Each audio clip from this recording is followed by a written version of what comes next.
சரி okay guys, ரைடை start பண்ணுற முன்னாடி நம்ம வழக்கம் போல் போதை ஏற்றிட்டு போயிடலாமா? போதை ஏற்றுறதா என்ன ப்ரோ தப்பு தப்பாக பேசுகிற அப்படின்னு கேட்பீங்க. போதை ஏற்றுறதுனா நம்ம கைண்ட் ஆஃப் போதை பார்க்குறீங்களா? சரி ஓகே, போதை ஏற்றுறேன். ஆனால் எனக்கு ஒரே ஒரு கண்டிஷன், இந்த வீடியோக்கு வந்து நீங்கள் மறக்காமல் வந்து லைக் பண்ணிடணும், ஓகேவா?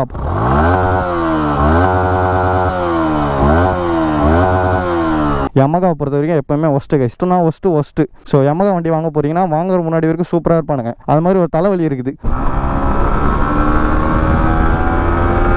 120 அப்புறம் அப்படியே வண்டி வந்து கஷ்டப்பட ஆரம்பிச்சது. 126 அப்புறம் ஏறவே மாட்டேங்குது, ஏனே தெரில.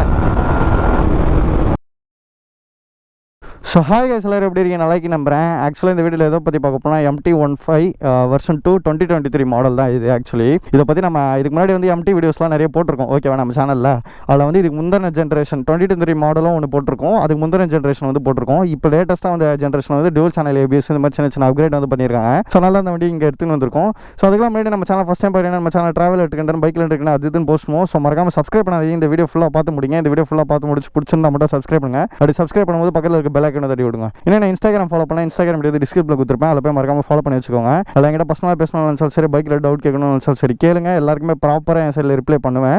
MT-15 ரிவ்யூ வீடியோ தாங்க, ஒரு கம்ப்ளீட் ரிவ்யூ மாதிரி இருக்கும், ஓகேவா? ஆக்சுவலாக அதான் நம்ம சேனல் ஆல்ரெடி ஒரு கம்ப்ளீட்டாக பக்காவான ரிவ்யூ வீடியோஸ்லாம் வந்து ஆல்ரெடி MT வச்சு போட்டிருக்கோம். இல்லை சின்ன மைனர் சேஞ்சஸ் தான் வந்து பண்ணியிருக்காங்க. இப்போ பர்டிகுலராக இப்போ 2023 மாடல் தான் இது. ஆனால் இப்போ லேட்டஸ்ட்டாக மே மொத்தம் இதை லான்ச் பண்ணாங்க. அந்த மாடல் வந்து LED இண்டிகேட்டர்ஸு, ட்ராக்ஷன் கண்ட்ரோலு, இது மாதிரி ஆட் ஆன் ஃபீச்சர்ஸ் வந்து கொடுத்துட்றாங்க. ஃபர்ஸ்ட்லாம் வந்து நம்ம LED இண்டிகேட்டர்ஸ் வேணும்னா ஆக்சசரிஸில் ஆட் பண்ணணும். அதோட காஸ்ட் மட்டும் சம்வேர் அரௌண்ட் 3000 சம்திங் ஏதோ வரும், எனக்கு அப்ராக்ஸாக தெரியல எனக்கு கரெக்ட். LED இண்டிகேட்டர்ஸ் ஸ்டாக்காக கொடுத்துட்றாங்க, ஓகேவா? அந்த மாதிரி இதுவே ட்ராக்ஷன் கண்ட்ரோல் அதெல்லாம் வந்து கொடுத்துட்றாங்க இப்போ கொடுக்குற மாடலில். இதுவும் 2023 தான். பட் ஸ்டில் இப்போ இது எடுத்து ஒரு மந்த் இருக்குமா, ஒரு மாதம் தான் இருக்கும். இது எடுத்த உடனே தான் அதை லான்ச் பண்ணாங்க, ஓகேவா? அதுக்கும் இதுக்கும் பெரிய மேஜர் டிஃப்ரென்ஸ்லாம் எதுவும் இல்லை, சின்ன டிஃப்ரென்ஸ் தான். ஸோ அதனால இந்த வண்டி தூக்கின்னு வந்துடும் ரிவ்யூ பண்ணுறதுக்கு. அப்படியே வழக்கமாக இன்ஜின் கான்ஃபிகரேஷன் வந்து ஸ்டார்ட் பண்ணிடுவோம். 155cc liquid cooled FI engine. இது ப்ரொடியூஸ் பண்ணுற பவர் பார்த்தீங்கன்னா 18.4 ஹார்ஸ் பவர் வந்து ப்ரொடியூஸ் பண்ணுது. 14.1 Nm ஆஃப் டார்க் வந்து ப்ரொடியூஸ் பண்ணுது, ஓகேவா? அப்புறம் அப்படியே பேசிக்காக அப்படியே ஃப்ரண்ட்லேருந்து போனோம்னா இப்போ வந்து இந்த மாடலில் 2023 மாடல் வந்து டியூல் சேனல் ABS வந்து கொடுத்துட்றாங்க, தெரியுதுங்களா உங்களுக்கு? பேக் சைடில் இதுக்கு முந்தின வெர்ஷன்லாம் வந்து என்னன்னா சிங்கிள் சேனல் ABS இருந்தது. அதனால என்ன பிரச்சனைனா, நல்லா நம்ம போயிட்டு இந்த மாதிரி மண் இருக்கிற இடத்துல பிரேக் அடித்தோம்னா என்ன ஆகணும், நல்லா வந்து டயர் வந்து லாக் ஆகிடும், விழுறதுக்கே சான்ஸ் அதிகமாக இருந்தது. நிறைய யூடியூபர் வந்து ரிவ்யூவர்ஸ்லாம் வந்து புலம்பி ஃபைனலாக வந்து டியூல் சேனல் ABS வந்து கொடுத்துட்டாங்க பிரேக்கில். இங்கேயும் பைப்ரேக் யூஸ் பண்ணியிருக்காங்க. பின்னாடி வந்து நிசின், யமகாவோட ஓன் பிராண்ட் வந்து நிசின் யூஸ் பண்ணியிருக்காங்க. ஃப்ரண்ட்டில் மொத்தம் பைப்ரேக் கேலிபர்ஸ் வந்து யூஸ் பண்ணியிருக்காங்க. நான் வந்து இப்போ ஓட்டி வந்தேன், ஓகே தான் அது பிரேக்கு. அப்படியே வந்து ஃப்ரண்ட்டில் பார்த்தோம்னா அப்சைட் டவுன் ஃபோக்ஸாக வந்து இருக்காங்க. இது வந்து KYBன்னு நினைக்கிறேன், இந்த பிராண்டு பேர் KYBன்ற பிராண்ட் வந்து யூஸ் பண்ணியிருக்காங்க. பின்னாடி வந்து மோனோஷாக் சஸ்பென்ஷன் வந்து யூஸ் பண்ணியிருக்காங்க. இந்த மோனோஷாக் சஸ்பென்ஷனில் என்ன பிரச்சனைனா, இங்கே இருக்கிற அடிக்கிற என்ன தான் இங்கே மட்கார்டு கொடுத்துருந்தாலும் இங்கே வந்து சேர் கரெக்டாக தூக்கி அடிக்கும் போது எங்கே ஆகிடுதுன்னா, அந்த மோனோஷாக் சஸ்பென்ஷனில் வந்து தேஞ்சு அந்த கருப்பும் அந்த எல்லோவும் தேஞ்சு போயிடும். என் வண்டியில் வேணால் காட்டுறேன், கம்ப்ளீட்டாக தெரியுதா? இது வந்து கம்ப்ளீட்டாக தேஞ்சிடுச்சு, அந்த மாதிரி தேஞ்சிரும். ஸோ இப்போ நிறைய பேர் இந்த ஆக்சசரிஸில் வெளியே ஆஃப்டர் மார்க்கெட் ஆக்சசரிஸில் என்ன பண்ணுறாங்க, நான் பார்த்தேன், சூப்பராக இருந்தது. இங்கிருந்து ஒரு இது மாதிரி கொடுத்துட்றாங்க, கம்ப்ளீட்டாக சேர் வந்து இதில் அடிக்காத மாதிரி பார்த்துக்கிறாங்க. அது எனக்கே தோணுச்சு நம்ம வண்டிக்கே மாட்டலாமா வேணாமான்ட்டு. சூப்பராக இருந்தது அது. அந்த மாதிரி நீங்கள் போட்டுக்கோங்க. ஏன்னா என்ன மோனோஷாக் சஸ்பென்ஷன் வந்து தேஞ்சிரும், மெயின்டைன் பண்ணுறது ரொம்ப கஷ்டமாக போயிடும். இங்கெல்லாம் வந்து சேர் மாட்டிக்கிச்சுன்னு வச்சுக்கோங்களேன், நீங்கள் என்ன தான் பக்காவாக வாட்டர் வாஷ் கொடுத்தாலுமே அந்த சேர்லாம் அங்கேருந்து போகாது, தலைவலி. இப்போ வந்து இது நம்ம குறை சொல்ல முடியாது, ஏன்னா இப்போ வர மாடலில் வந்து LED இண்டிகேட்டர்ஸ் வந்து கொடுத்துட்டாங்க. ஆனால் அப்போ இருந்த மாடலில் வந்து ஆலஜன் தான் கொடுத்துட்டு இருந்தாங்க, அது பெரிய மைனஸ் பாயிண்டாக பார்த்துட்டு இருந்தோம். இதுலேயும் ஆலஜன் தான் இருக்குது. ஆனால் இப்போ வந்த மாடலில் வந்து கொடுத்துட்டாங்க LED இண்டிகேட்டர்ஸ். ஸோ அதை குறையாக சொல்ல முடியாது நம்மளால. இப்போ அப்படியே நம்ம சுவிட்ச் குவாலிட்டிஸ்க்கு வந்தோம்னா எல்லாமே ஓகே தாங்க. பட் என்ன ஒரு கடுப்பு நான் MT பொறுத்த வரைக்கும், இல்லை எல்லா வீடியோலும் நான் சொல்லுவேன், ஆர்ன் தூக்கி மேலே வச்சிருக்காங்க. இப்போ நான் வரும்போதே வந்து ஆர்ன் அடிக்கிறதுக்கு போல இண்டிகேட்டர் அழுத்திட்டு இருந்தேன். என்னடா ஆர்ன் ஒர்க் பார்த்தா மேலே இருந்தது. இது நம்ம டக்குன்னு பழக்கிறதுக்கு ரொம்ப டைம் எடுக்கும், ஓகேவா? வேற வண்டியில் ஓட்டிட்டு வந்துட்டு இது டக்குன்னு மாறணும்னு வச்சுக்கோங்களேன், ரொம்ப கடுப்பாக இருக்கும். இது வந்து ரொம்ப பெரிய மைனஸ் பாயிண்ட். இங்கே வந்து பேசிக் கில் சுவிட்ச், வண்டி ஸ்டார்ட் பண்ணுற சுவிட்ச் இங்கே பக்கம் பேசிக்காக இருக்குது, குவாலிட்டியும் ஓகே தான். பட் இது மட்டும் ஒரு குறை. எல்லாருமே வந்து சொல்லுவாங்க ஏன் இப்படி பண்ணியிருக்காங்கன்னு தெரியல. என்னென்னதான் அப்கிரேட் பண்ணுறாங்க, LED இண்டிகேட்டர் கொடுக்குறாங்க, traction control, dual channel ABS, அது இதுன்னு. இது ஒரு சின்ன சேஞ்சஸ் பண்ணலாம், அது ஏன் பண்ணாமல் இருக்கிறாங்கன்னு தெரியல. அப்புறம் மெயினாக எனக்கு MT-15 இந்த டியூக்லாம் இதான் பிடிக்கும். இங்கே இருக்கும் கீ, இங்கே இல்லாமல் அது நல்லாயிருக்கும் எனக்கு. இந்த பிளேஸ்மெண்ட் வந்து சூப்பராக சூப்பராக இருக்கும். அப்புறம் வண்டி வாங்கினீங்கன்னா இந்த மிஸ்டேக் மட்டும் பண்ணாதீங்க. ரேடியேட்டர் கார்டு தெரியுதா, இப்போயே வந்து அடி வாங்கிட்டு இருக்குது. வாங்கினோடனே ரேடியேட்டர் கார்டு வந்து போடுங்க. அப்படி இல்லைனா ரேடியேட்டர் இங்கே ஃபென்ஸ் அடி வாங்கியிருக்குல்ல, எனக்கு வழக்கம் போல் ஏனே தெரியல நடுவரிலே வருது இந்த வரல். ஓகே, இந்த மாதிரி ரேடியேட்டர் கார்டு வந்து போட்டுருங்க. இல்லை இந்த மாதிரி ஃபென்ஸ் அடி வாங்கிடும். ஃபென்ஸ் அடி வாங்கினா என்ன பிரச்சனைனா இப்போ பிரச்சனையாக இருக்காது. ஏர் ஃப்ளோ வந்து போ அடி வாங்க எல்லா ஃபென்ஸும் வந்து பெண்ட் ஆயிடுச்சுன்னு வச்சுக்கோங்களேன். ஏர் வந்து ஈஸியாக ஃப்ளோ ஆகுது. ஈஸியாக ஃப்ளோ ஆகலைன்னா என்ன ஆகுனா, சம்டைம் இப்போ வண்டி வந்து ஹீட் ஆயிடுச்சுன்னா இது ஆன் ஆகும்ல. இப்போ ஆன் ஆகும்போது வெளியேருந்து காற்று எடுத்து இது இன்ஜின் ஹீட்டை வந்து அப்படியே தள்ளி விடும் பின்னாடி. இப்போ இங்கேருந்து காற்று போகலன்னா என்ன ஆகும், ஆப்வியஸ்லி ஹீட் அதிகமாக இருக்கும், தேவையில்லாமல் ஃபேன் சுற்றும். ஸோ வண்டி வாங்கினோடனே ரேடியேட்டர் கார்டு வந்து போட்டுருங்க, ஓகேவா? அப்புறம் இது நான் எந்த வீடியோலையுமே சொன்னதில்லை. என்னதுன்னா தெரியுதா உங்களுக்கு, நம்மளுக்கு வந்து கீழே வந்து ஆயில் இது வந்து இருக்குது. அது வந்து என்ன ஆகும்னா லாங் ரன்னில் வந்து அடி வாங்க ஆரம்பிச்சிடும். ஆக்சுவலாக அது என்ன ஆயில்னா வந்து கூலண்ட்டு, ஓகேவா? கீழே இருக்குது. இங்கே வந்து கார்டு இருக்கா, இங்கே தெரியுதா அந்த வெள்ளை கலரு இது டப்பா. அது நம்ம ரன்னிங்கில் வேகமாக எடுத்துன்னு போய் நம்ம எதனா ஒரு முரட்டத்தனமாக விட்டு எடுத்துன்னு போய் எங்கன்னா விட்டோன்னு வச்சுக்கோங்களேன், உடைய சான்சஸ் ரொம்பவே இருக்குது. இந்த கூலண்ட் உடஞ்சிச்சுன்னா என்ன ஆகும்னா ஆப்வியஸ்லி வண்டி வந்து ஓட்ட முடியாது நம்மளால். வண்டி ஹீட் ஆயிடுச்சுன்னா வந்து பிரச்சனை ஆகிடும். ஸோ இங்கே இருக்குது அது இங்கே எங்கன்னா பிளேஸ்மெண்ட் பண்ணியிருந்தாங்கன்னா okay, super, well and good. அது கீழே பண்ணிட்டானுங்களா, அதனால் அதை பற்றி தெரியாமல் வண்டி ஓட்டுறவங்க கிட்ட வண்டி கொடுத்து அவன் திரும்ப எங்கன்னா கல்லு கில்லு இங்கே இடிச்சான்னு வச்சுக்கோங்களேன். இது இப்போதைக்கு கார்டு கொடுத்துருக்காங்க. இதையும் தாண்டி பெரிய கல்லாக இடித்து இது உடஞ்சிருச்சுன்னா முடிஞ்சுது சொல்லி. ஸோ அது மேலே எங்கன்னா பிளேஸ் பண்ண பண்ணியிருக்காங்க. இது ஒரு மேஜர் நெகட்டிவ் அது. அப்புறம் ஹெட்லைட் விசிபிலிட்டி கைஸ், அது வந்து 0 தான். நம்ம R15லையும் சரி இதே ப்ரொஜெக்டர் தான் R15V4லையும் யூஸ் பண்ணுறாங்க. MTலையும் அதே ப்ரொஜெக்டர் தான். எமகால விடுற 150cc கேட்டகரியில் வர FZ, MT15, R15 வேறு என்ன வருது, எல்லா வண்டிலையுமே வந்து இதே ப்ரொஜெக்டர் தான். இது வந்து ஒரு காஸ்ட் கட்டிங். எப்படி இது காஸ்ட் கட்டிங்னா, இப்போ ஒரு ப்ராடக்ட் செய்கிறேன்னு வச்சுக்கோங்களேன், அது காஸ்ட் வந்து ஒரு அமௌண்ட் ஆகும், ஓகேவா? அதேமாதிரி சிமிலர் ப்ராடக்ட் நிறைய நம்ம கொடுக்கும்போது அந்த ப்ராடக்ட்டோட ரேட் வந்து கம்மியாகும் ஆப்வியஸ்லி. இப்போ ஒரு 10 பொருள் வாங்கும்போது ஹோல்சேலர் கிட்ட 10 ரூபாய்க்கு வாங்குறோம்னா ஒரு 100 பொருள் வாங்கும்போது அவன் அதே பொருள் 5 ரூபாய்க்கும் தருவான். ஸோ இந்த Yamaha என்ன பண்ணிடுறாங்கன்னா, இது வாங்குற மேனுஃபேக்சர் கிட்ட வந்து MT15, R15, FZ இந்த மாதிரி எல்லாத்துக்குமே இந்த மாதிரி ப்ரொஜெக்டர் செட்டப் கொடுத்துட்டு அப்படியே காஸ்ட் கட்டிங் தான் வந்து பண்ணுறாங்க.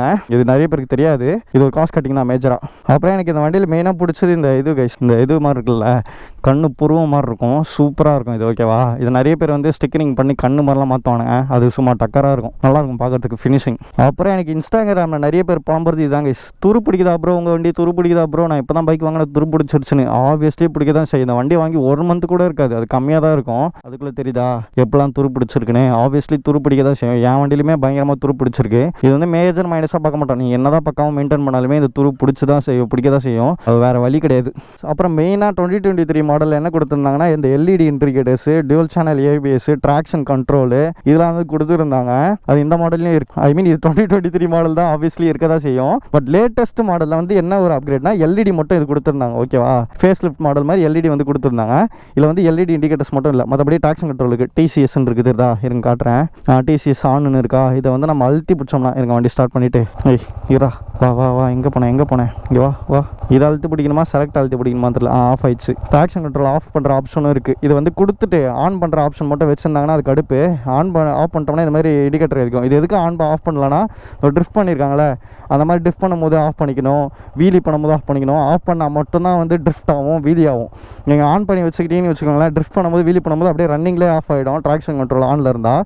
ஆனால் இல்லை மேஜர் மைனஸ் என்ன தெரியுமா, இப்போ வண்டி ஆஃப் பண்ணிடுறேன், ஆஃப் பண்ணிட்டு திருப்பி ஆன் பண்ணுறேன், தெரியுதுங்களாட்டு ட்ராக்ஷன் கண்ட்ரோல் வந்து ஆனில் ஆஃப் ஆகிட்டு இருக்கும், ஐ மீன் ஆன் ஆகிட்டு இருக்கும், ஓகேவா? ஆன்னு வந்துச்சு பாருங்கள், ட்ராக்ஷன் கண்ட்ரோல் ஆன். இது ஒரு கடுப்பு. ஏன்னா ஒரு டைம் வண்டி ஆஃப் பண்ணும்போது இப்போ ஸ்டன் பண்ணிக்கிட்டே இருக்கீங்கன்னா சடனாக வண்டியை கீழே போடுவீங்க, அது இதுன்னு பண்ணுவீங்க. அப்போ வந்து திருப்பியும் வண்டியை ஆஃப் பண்ணிட்டு ஆன் பண்ணுவோம். அந்த டைமில் திருப்பியும் ஒரு டைம் செக் பண்ணணும். இது கடுப்பான விஷயம். நான் ஓகே கொடுத்துருக்காங்க, கொடுத்தது இல்லாமல் அதை ஆஃப் பண்ணுற ஒரு ஆப்ஷன் கொடுத்துருக்காங்க, விச் இஸ் குட்டு. அப்படியே டேங்க் கெப்பாசிட்டி வந்தோம்னா 11 லிட்டர்ஸ் கைஸ். ஆப்வியஸ்லி உங்களுக்கு எல்லாருக்குமே தெரியும், சூப்பரான மைலேஜ் தர வண்டி கைஸ். இது R15 பொறுத்த வரைக்கும் மைலேஜ் சூப்பராக தரும். பட் நீங்கள் என்ன தான் வெரைட்டி ஓட்டினாலுமே ஒரு 40-45 அபோவ் கண்டிப்பாக தரும். என் வண்டியில் நான் எப்பவுமே வெரைட்டி தான் ஓட்டுவேன். எனக்கு மினிமம் ஒரு 40 தந்துடும். இப்போ எங்கன்னா காலேஜ் போகிறேன்னு வச்சுக்கோங்களேன், எனக்கு 100 rupees செலவாகும் பெட்ரோல். நான் வந்து ஒரு 150, 180 அந்த மாதிரி போட்டுப்பேன். எக்ஸ்ட்ரா ஒரு 50 ரூபா 80 ரூபா போட்டுப்பேன். அந்த எக்ஸ்ட்ரா போட்டதுக்கு லோக்கலில் சுற்றிட்டு இருப்போம் ஒரு 5 நாள், பெட்ரோலே போடாமல் வண்டி எஃப்ல விழுந்துடும். ட்ரிப் இதுன்னு இருக்கும், உங்களுக்கு தெரியுமா தெரியல. இது வந்து ரிசர்வில் விழுவோமா, விழுந்ததுக்கப்புறம் இதுக்கும் ரிசர்வுக்கும் கம்மியாக இருந்ததுன்னா பெட்ரோல் ட்ரிப் எஃப்ல விழும். ட்ரிப் எஃப்ல விழுந்தே நம்ம 60 கிலோமீட்டர் ஓட்டலாம். நான் ட்ரிப் எஃப்ல விழுந்து நான் அப்படி ஒரு 5 நாள் அடின்னு அடிப்பேன். அந்தளவுக்கு மைலேஜ் பயங்கரமாக தரும். நம்பி ஒரு 200 பெட்ரோல் இருந்தால் போதும், 100 கிலோமீட்டர் தாராளமாக போகும். நம்ம கரெக்டாக ஓட்டணும்னா 55 மேலே தரும். சில பேருக்கு R15 வச்சுக்கிட்டு 70 தான் தந்துலாம் வீடியோ போட்டிருக்காங்க. ஓகேவா, இதே மாதிரி இந்த வண்டியிலுமே நிறைய மைலேஜ் தந்துலாம் வீடியோ போட்டிருக்காங்க. அந்த அளவுக்கு நம்ம போதாவில், பட் ஸ்டில் உங்களுக்கு ஒரு மினிமம் ஒரு 40-45 ஆச்சு தந்துடும் மினிமம் சொல்கிறேன், என்ன தான் வெரைட்டி ஓட்டினாலும். அப்படியே சீட் கம்ஃபர்ட் வந்தோம்னா சூப்பராக இருக்கும் கைஸ். ஆப்வியஸ்லி அப்ரைட் பொசிஷனா நல்லா, நான் வந்து 5.8, எனக்கு கால் வந்து நல்லாவே மடங்குது, தெரியுதா, நல்லாவே மடங்குது. நல்லா பொசிஷனும் நல்லா ஸ்டெடியாக இருக்குது. நல்லா லாங் ட்ரிப்புக்கெலாம் சூப்பராக இருக்கும் வண்டி. பட் வந்து பில்லியனுக்கு பார்த்தீங்கன்னா சீட்டு வந்து இவ்வளோண்டு தான், ஒரு ஜான் கூட இருக்காது. ஸோ அம்மா அவங்களாம் கூப்பிட்டுட்டு போகலாம், பட் வந்து அந்தளவுக்கு அவங்க கம்ஃபர்ட்டாக உட்கார மாட்டாங்க. சும்மா பக்கத்தில் எங்கன்னா போகலாம் லாங்லாம் அம்மா அப்பாவெல்லாம் கூட்டிட்டு போக முடியாது. நான் நிறைய ஃப்ரெண்ட்ஸ் இப்போ பைக் எடுக்கிறவங்களுக்கு நான் அதை தான் சொல்வேன், MT டியூக் அந்த மாதிரிலாம் எடுக்காதீங்கடா, அம்மா அப்பாவெல்லாம் வெளியே கூட்டும் போக முடியாது, அவங்க கூட்டும் போகிற மாதிரி வண்டி சூஸ் பண்ணுங்கடானா உடனே என்ன தெரியுமா சொல்லுவாடுங்க, உனக்கு என்ன நீ வண்டி வச்சிருக்க அதனால சொல்லுவேன்ட்டு. ஆப்வியஸ்லி நான் வண்டி வச்சிருக்கேன், பட் வந்து வண்டி வச்சுட்டு ஒரு பிரோஜனமே இல்லாமல் இருக்கக்கூடாது. ஸோ வாங்கும் போது கொஞ்சம் யோசிச்சுக்கோங்க, அம்மா அப்பாவுக்கும் கூட்டிட்டு போகிறதுக்கு ஏற்ற மாதிரி வண்டி ரெடி பண்ணிக்கணும், வாங்கிக்கணும். இதில் வந்து ஓகே R15 சுத்தமாக கூட்டிட்டு போக முடியாது. எதுக்கு இதை சொல்கிறேன்னா, எங்கள் அம்மா எங்கன்னா வெளியே போகணும்னு சொல்லுவாங்க. கரெக்டாக இப்போ வீட்டில் வண்டி இருக்காது, யாருனாக்கு ஃபோன் பண்ணிட்டு நான் வண்டி கொடுக்குறேன்டா, உங்கள் பல்சர் 150 கொடுங்கடா, அதை கொடுங்கடா கெஞ்சிங்க கிடப்பேன். ஸோ அதனால் வண்டி வாங்குறீங்கன்னா ஓகே, வெல் அண்ட் குட். நீங்கள் காலேஜ் ஸ்டூடெண்ட்டு, வீட்டில் 2-3 பைக் இருக்குன்னா ஓகே, பட் அம்மாவும் இதிலே தான் கூட்டும் போனோம்னா நீங்கள் வாங்குறதுக்கு முன்னாடி கொஞ்சம் யோசிச்சுக்கோங்க. ஏன்னா அவங்களுக்கு கூட்டும் போகிறது தான் இம்பார்ட்டன்ட்டு, அதுக்கப்புறம் தான் நம்மளோட ஹாப்பினஸ்லாம். ஏன்னா இதில் வந்து உட்காரும்போது உங்களுக்கு ஒரு பயத்தோடய உட்காருவாங்க, என்ன தான் இங்கே பிடிக்கிறதுக்கு இது இருந்தாலும் பயத்தோட விழுந்துருவோமோன்ற ஒரு பயத்தோடய உட்காருவாங்க இந்த வண்டியில் உட்காரும்போது. அப்புறம் மேஜராக Yamahaல என்ன பிரச்சனை, இந்த சர்வீஸ் கைஸ். சென்னையில் நான் விடுற ஷோரூமில் ஒஸ்ட்டு கைஸ் சர்வீஸ். ஓகேவா, இதே நான் எடுத்த ஷோரூமில் தான் இந்த வண்டியை எடுத்தோம். அங்கே சர்வீஸ் வந்து சரியாகவே பண்ண மாட்டாங்க. நம்ம ஒன்று சொல்லி வச்சுட்டு போவோம், அவனுக்கு ஒன்று பண்ணி வைப்பானுங்க. Yamaha பொறுத்த வரைக்கும் ப்ராடக்ட் சூப்பராக கொடுத்துருவானுங்க, குவாலிட்டியான ப்ராடக்ட் கொடுத்துருவானுங்க, கொடுக்குற ப்ரைஸ்க்கு ஒருத்தா கொடுத்துருவானுங்க. ஆனால் ஆஃப்டர் அதுக்கப்புறம் மெயின்டெனன்ஸுக்கு வந்து அவனுங்க பக்காவே இருக்க மாட்டானுங்க. ஷோரூம் ஒஸ்ட்டுனா ஒஸ்ட்டு. எல்லாருமே சொல்கிற காமனான விஷயம் என்னன்னா, Yamaha பொறுத்த வரைக்கும் எப்பவுமே ஒஸ்ட்டு கைஸ், சர்வீஸ் பொறுத்த வரைக்கும் ஒஸ்ட்டு. ஸோ Yamaha வண்டி வாங்க போறீங்கன்னா வாங்குற முன்னாடி வரைக்கும் சூப்பராக இருப்பானுங்க. வாங்கினதுக்கப்புறம் சர்வீஸ் வந்து நம்ம ஒன்று சொல்லிவிடுவோம், இந்த ப்ராப்ளம் இருக்குது இதை சால்வ் பண்ணினா அவனே ஒரு புது ப்ராப்ளம் கண்டுபிடிச்சி அதை சால்வ் பண்ணி வச்சிருப்பான். நம்ம சொன்ன ப்ராப்ளம் அப்படியே தான் இருக்கும். அது மாதிரி ஒரு தலைவலி இருக்குது. அப்படியே டயர்ஸ் வந்தோம்னா பேக்லேயும் ஃப்ரண்ட்லேயும் வந்து MRF தான் கைஸ் கொடுத்துருக்காங்க. MRFல வந்து ரெவ்ஸ்ன்ற ஒரு இது மாடலு 140/70 ரிம்ஸ் X70 தான் கொடுத்துருக்காங்க. நீங்கள் மிஸ்லின்னு பெர்லி அந்த மாதிரி போனால் தான் வந்து நல்ல ஒரு பர்ஃபார்மன்ஸ் கிடைக்கும். பட் இது வந்து அந்தளவுக்கு ஒர்த் இல்லை. 150 சைஸ் கொடுக்கல, 140/70 தான் கொடுத்துருக்காங்க. சரி ஓகே கைஸ், அப்படியே நம்ம ரைட் ரிவ்யூ வந்து ஸ்டார்ட் பண்ணுவோம். ஓகேவா, மேஜராக எல்லா பாயிண்ட்ஸும் கவர் பண்ணிட்டேன். அப்படி கவர் பண்ணலன்னா கமெண்ட் செக்ஷனில் சொல்லுங்கள், அதுக்கு ரிப்ளை பண்ணுறேன். போவோமா, இங்கே சண்டே இல்லை, இந்த ஹெலிபேட் லொக்கேஷனில் நிறைய பசங்க வந்து விளாட்ருப்பானுங்க. ஆனால் எனக்கு என்னென்னா சர்ப்ரைசிங்லி இங்கே ஸ்டண்ட் ரைடர்ஸ் யாருமே இல்லை. அதுதான் ஒரு மேஜர் இதுவாக இருக்குது. நம்ம அப்படியே ஈஸியாக ரயில்வே பிடிச்சி இது வரைக்கும் இந்த வண்டியோட ஓனரே வந்து 100 தான் ஏற்றிருக்காங்களா, நம்ம எவ்வளோ ஏற்ற முடியுதுன்னு பார்ப்போம். ஆனால் இங்கே வந்து லைக் நியர்பை போலீஸ் பிரச்சனை இருக்குது. முடிஞ்ச அளவுக்கு ஏற்ற ட்ரை பண்ணுவோம். அப்படி ஏற்ற முடியலன்னா மன்னிச்சுக்கோங்க. ஏன்னா ரீசன் போலீஸு ஈஸியாக வேறு, உங்களுக்கு தெரியும் ஸ்பீட் கேம்ப் பிரச்சனை இருக்கு. சரி ஓகே கைஸ், ரைடை ஸ்டார்ட் பண்ற முன்னாடி நம்ம வழக்கம் போல போதை ஏற்றிட்டு போயிடலாமா? போதை ஏற்றுறதா என்ன ப்ரோ தப்பாக பேசுகிற அப்படின்னு கேட்பீங்க. போதை ஏற்றுறதுனா நம்ம கைண்ட் ஆஃப் போதை பார்க்குறீங்களா? நிறைய பேருக்கு போதை ஏற்றுனா ரொம்ப பிடிச்சிருக்கு. இந்த டைலாக் வந்து உங்கள் நிறைய பேர் என்ன நேரில் பார்க்குறவங்களே இதாங்க சொல்கிறாங்க, போதை ஏற்றலாமா ப்ரோ அப்படின்னு வாடுங்க. சரி ஓகே, போதை ஏற்றுறேன். ஆனால் எனக்கு ஒரே ஒரு கண்டிஷன், இந்த வீடியோக்கு வந்து நீங்கள் மறக்காமல் வந்து லைக் பண்ணிடணும். ஓகேவா, அப்போ தான் நான் போதை ஏற்றுவேன் அடுத்தடுத்த வீடியோவில்.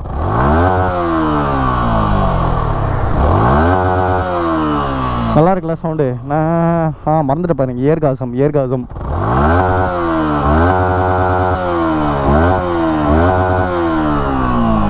என் நேரில் பார்க்குறவங்களாம் என்ன தெரியுமா சொல்லுவாங்க, போதை ஏற்றலாமா ப்ரோ அப்படின்னு வாடுங்க. எனக்கு அப்படியே சிரிப்பாக வரும். நான் ஒரு பிராண்டிங்கே ஆயிடுச்சு சக்தி அப்படின்னா இந்த சொல்லுவானுங்க நேரில் பார்த்தாலே. ரோடு வந்துட்டா காலையாக தாங்க இருக்கு, வழி பண்ண லைட்டா விவி ஆன் ஆனவுடனே நல்ல ஒரு புல் கிடைக்கும் கைஸ். போடு பத்தாது. நல்ல ஒரு பர்ஃபார்மன்ஸ் கைஸ், நம்மளுக்கு ஒரு சஃபிஷியண்டான பர்ஃபார்மன்ஸு. நல்லா ஹையராக இருக்குன்னு டக்கு ஏறுது போல். 122 அவனும் சுத்தமாக டக்கின் பண்ணல. ஓகேவா, 125 போயிருக்கு.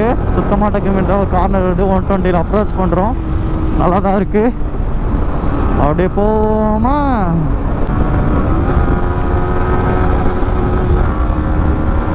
நல்லா செம்மையாக இருக்குது வண்டி. நல்லா வேகமாக ஓட்டுறதுக்கு. டேர்ன் பண்ணுற லொக்கேஷன் வந்துச்சு, ஸ்லோ பண்ணிப்போம். வெறும் பேக் பிரேக் மட்டும் அடிப்போம். ஓகேவா, லாக் ஆகுதா இல்லையான்னு செக் பண்ணுறதுக்கு அடிச்சு பார்ப்போமா?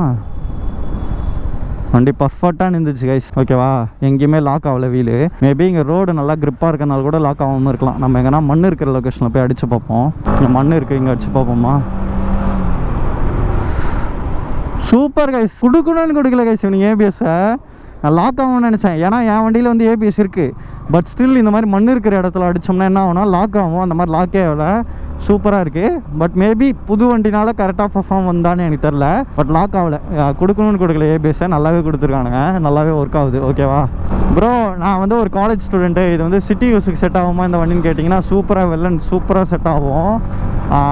இது வந்து உங்களுக்கு மைலேஜும் வந்துடும், லுக்கும் இருக்குது, பர்ஃபார்மன்ஸும் தேவையான அளவுக்கு இருக்குது. ரொம்ப லெவலுக்குலாம் இல்லை, தேவையான லெவலுக்கு இருக்குது. அப்புறம் என்எஸ்க்கும் இந்த MT-15க்கும் கம்பாரிசன் வந்து கேட்பீங்க. நிறைய பேர் சாய்ஸே அப்படி தான் இருக்கும், MT-15 வாங்கலாமா இல்லை என்எஸ் வாங்கலாமான்ட்டு. என்எஸ் வந்து ஒரு நல்ல வண்டி தான் கைஸ். இதுக்கு கம்பேர் பண்ணும்போது பர்ஃபார்மன்ஸ் சூப்பராக இருக்கும். இந்த மாதிரி நல்ல நல்ல ஆப்ஷன்ஸும் அதில் வந்து இருக்குது. பட் ஸ்டில் இந்த வண்டி தர மாதிரி மைலேஜ் வந்து அந்த வண்டி கண்டிப்பாக தராது. சரி இருங்க, நல்லா வலிச்சு பார்ப்போம்.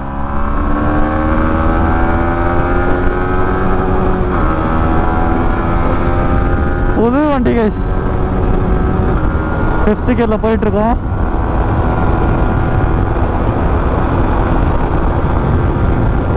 ஃபோனு தான் கைஸ் அட்ஜஸ்ட் பண்ணிருக்கிறேன். என்னடா சிங்கிள் ஹேண்டாக ஓட்டுறேன்னு கோச்சுக்காதீங்க.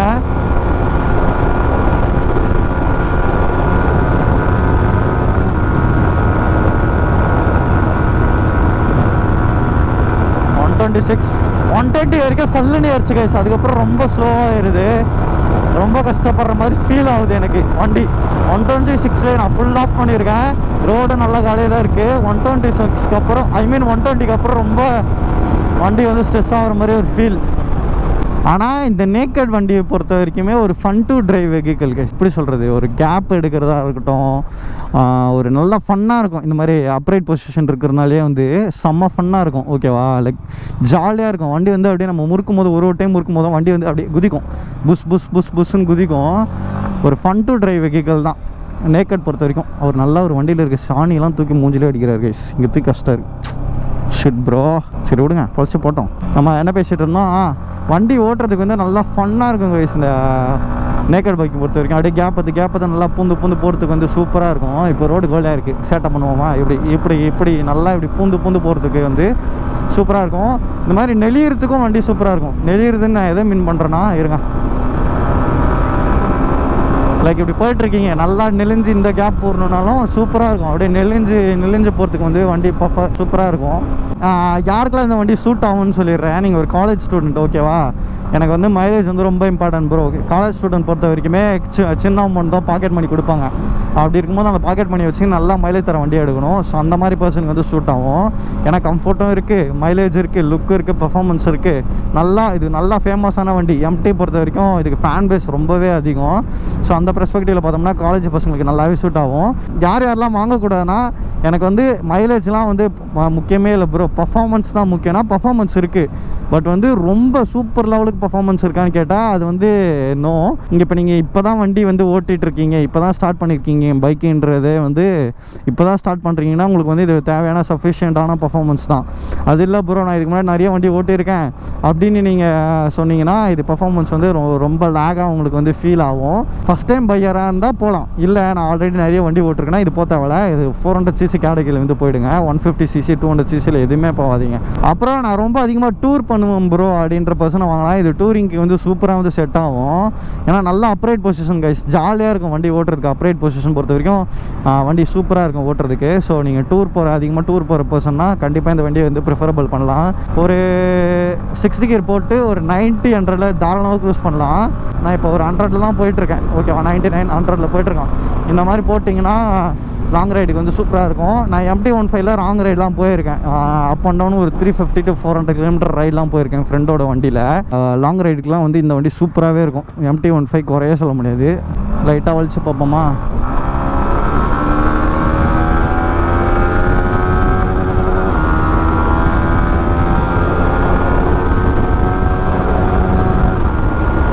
நல்லா அடக்கி விட்டு தான் ஏற்றுறேன், நீங்களே பார்க்கலாம். பாருங்கள், 115 120 வரைக்கும் சொல்லணும் ஏறிச்சா. அப்புறம் பாருங்க அப்படியே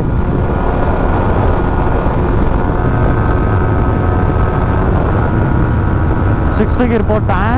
120க்கு அப்புறம் அப்படியே வண்டி வந்து கஷ்டப்பட ஆரம்பிச்சது. 126க்கு அப்புறம் ஏறவே மாட்டேங்குது, ஏனே தெரில. நல்ல காலி ஸ்டெச் தான். ஸ்லோப்பும் இல்லை, ஏன் ஏறினு தெரியல. 127 ஏறி இருக்கு. டேர்னிங் வருவோம், இங்கே டேர்ன் பண்ணிப்போம். அது ஏன் தெரில கைஸ். 126 மேக்ஸிமம் 127 தான் ஏறிச்சு இப்போ. அதுக்கப்புறம் ஏறலை, ஏன்னு தெரில முருகா, ஏன்னு தெரில முருகா. சரி ஓகே கைஸ், இந்த வீடியோ இதோன்னு பண்ணிக்கிறேன். லவ் யூ ஆல், பாய் பாய். இன்னும் இன்ஸ்டாகிராம் ஃபாலோ பண்ணால் இன்ஸ்டாகிராம் வீடியோ டிஸ்கிரிப்ஷன் கொடுத்துருப்பேன். ஸோ அதை போய் மறக்காமல் ஃபாலோ பண்ணி வச்சுக்கோங்க. இந்த வீடியோ கண்டிப்பாக உங்களுக்கு யூஸ்ஃபுல்லாக இருக்கும்னு நினைக்கிறேன். ஏன்னா இப்போ நிறைய பேர் காலேஜ் ஓப்பன் ஆக போது, நிறைய பேர் பைக் எடுப்பீங்களா இருக்கும். அப்போ MT-15 இந்த 2023 மாடல் வந்து லான்ச் பண்ணியிருக்காங்க. அது உங்களுக்கு எடுக்கலான்னு ஒரு ஐடியா இருக்கும்போது நம்ம வீடியோ பார்த்து உங்களுக்கு யூஸ்ஃபுல்லாக இருந்திருக்கும். இதில் இருக்க major plus point minus point யாருக்கு செட் ஆகும் யாருக்கு செட் ஆகுதுன்னு எனக்கு தெரிஞ்ச எல்லா பாயிண்ட்டும் வந்து உங்களுக்காக ஷேர் பண்ணியிருக்கேன். இது 2023 மாடல். இதில் வந்து twelve channel ABS, traction control எல்லாமே கொடுத்துட்றாங்க. ஆனால் இந்த பர்டிகுலர் மாடலில் மட்டும் ஆலோசன் இருக்குது. ஆனால் இப்போ வர மாடலில் வந்து LEDs வந்து கொடுத்துட்றாங்க, which is well and good. நம்ம மேஜராக மைனஸாக MT-யில் சொல்லிட்டு இருந்தது, RM5ல் சொல்லிட்டு இருந்தது வந்து இந்த ஆலோசன் குண்டு பல்பு, ABS இல்லாதது, இந்த மாதிரி சின்ன சின்ன விஷயம் தான் சொல்லிட்டு இருந்தோம். அது எல்லாமே சார்ட் அவுட் பண்ணிட்டாங்க. பட் இதோட ஆன் ரோட் ப்ரைஸ் வந்து நான் விசாரித்த வரைக்கும் 2,04,000 ஆன் ரோட் வருது. நீங்கள் ஃபுல் கேஷ் கொடுத்து எடுக்கிறீங்கன்னா சொல்கிறேன். ஸோ அந்த ப்ரைஸ் பாயிண்ட்டுக்கு ஒர்த்தா ஒரு 155cc அப்படின்றது நிறைய பேர் வந்து ஒரு கொஸ்டின் மார்க் இருக்கும். அந்த ப்ரைஸுக்கு ஒர்த்தான்றதுக்கு வந்து நான் ஆர்கியூ பண்ண வரல. பட் வந்து ஒரு காலேஜ் ஸ்டூடெண்ட்டுக்கு வண்டி வாங்கணும், வாங்கிட்டு கரெக்டாக அவங்க மெயின்டைன் பண்ணுறதுக்கு ஈஸியாக இருக்கணும், பெட்ரோலும் சரி பீரியாடிக் சர்வீஸும் சரி ஓரளவுக்கு சஃபிஷியண்ட்டாக இருக்கணும்னா இந்த வண்டி வந்து சூஸ் பண்ணலாம். ஆனால் ஒரு நிறைய பேர் இதுதான் மைண்ட் இருக்கும், என்ன ஒரு 150cc வந்து நம்ம 2 lakhs வந்து கொடுக்கணுமா, 2,05,000 கொடுக்கணுமான்னு ஒரு கொஸ்டின் மார்க் இருக்கும். பட் இப்போ எல்லாமே கொரோனாக்கு அப்புறம் எல்லாமே வந்து மார்க்கெட்டில் எல்லா வண்டியுமே வந்து ரேட்டு ஏற ஆரம்பிச்சிருச்சு. இப்போ நீங்கள் ஒரு 200cc வந்து பல்சர் RS 200 NS 200 மட்டும் தான் ரேட் கம்மியாக இருக்குது. மற்றபடி எல்லா வண்டியுமே லைக் டியூக் எடுத்துக்கிட்டாலும் சரி, மேஜராக இதுக்கு இருக்கிற காம்படிட்டிவ்ஸ் எடுத்தாலும் சரி 2 lakhs அபோவ் தான் இருக்குது. RS NS மட்டும் தான் கீழேன்னு சொல்லலை, அதுவுமே 2 lakhs அந்த சரௌண்டிங்கில் தான் வரும். பட் 200cc பெர்ஸ்பெக்டிவில் நான் சொல்கிறேன். ஸோ அக்செப்டபிள் தான் அந்த ப்ரைஸுக்கு வந்து இது கொடுக்குற மைலேஜ் பர்ஃபார்மன்ஸ் எல்லாமே குட்டு. ஸோ நீங்கள் வந்து பார்த்துக்கோங்க. கண்டிப்பாக உங்களுக்கு இந்த வீடியோ வந்து பிடிச்சிருக்குன்னு நினைக்கிறேன். லைக் பண்ணுங்கள், உங்கள் ஃப்ரெண்ட்ஸ் கூட ஷேர் பண்ணுங்கள். நீங்கள் பண்ணுற ஒரு லைக்கை நான் பயங்கரமாக மோட்டிவேட் பண்ணும். கண்டிப்பாக எனக்காக இந்த லைக் மட்டும் பண்ணுறேங்க, ஓகேவா? எல்லா டாஸ்களுக்கு அப்புறம் தான் இந்த வீடியோ எடுக்கிறேன்.